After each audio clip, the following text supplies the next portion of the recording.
Yes, good afternoon. Kumusta kayo lahat? Mag-unboxing ako dahil advance kaming binilihan ng aming pang-eat. Kaya ipapakita ko sa inyo kung ano ang binili sa amin. Kaya masaya ako na nabilihan kami ng ganitong mga items. Kaya ipakita ko na sa inyo guys kung saan kayo pumunta kahapon.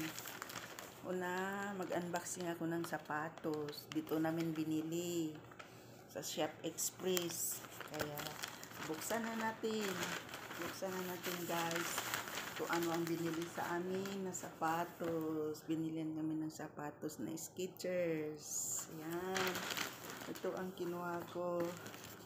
Yan, ito ang kinuha ko guys. Ang ganda. So, ang ganda guys, kinuha ko. Ang ganda ng kulay. Skechers ya, 265 siya. Yan. Inan nyo guys, ang ganda. Dito na naman tayo sa isang items na binili sa amin. Yan, dito namin binili yan. Sa Call It Spring. Ang cute nang nakuha kong bag. Ito yung kinuha kong bag guys. So, ang cute niya. Ang cute ng bag. Ayan ah. Ang cute niya guys. Ito ay 199.95.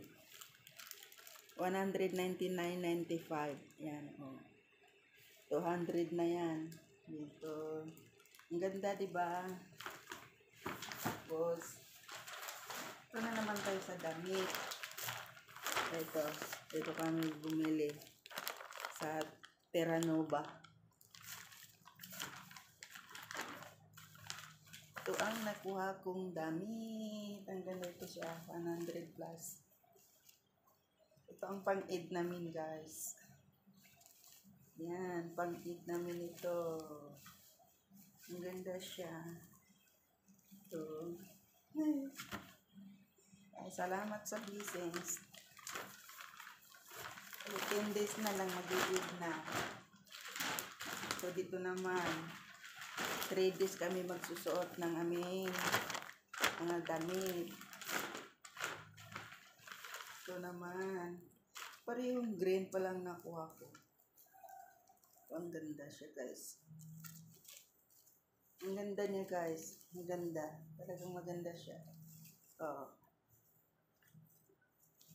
Yan. Pangalawang araw na yan. So, ito yung isa. Ang ganda. Satisfied ako sa mga nabili ko. O yan. Pang-eid namin. Thank you for watching. God bless everyone. Ay, nalaglag pa. Yan guys, ang aming susuotin sa Eid. Binili sa amin. Thank you for watching. God bless everyone. Sana lahat tayo ay may blessings. Inshallah. Bye-bye. God bless.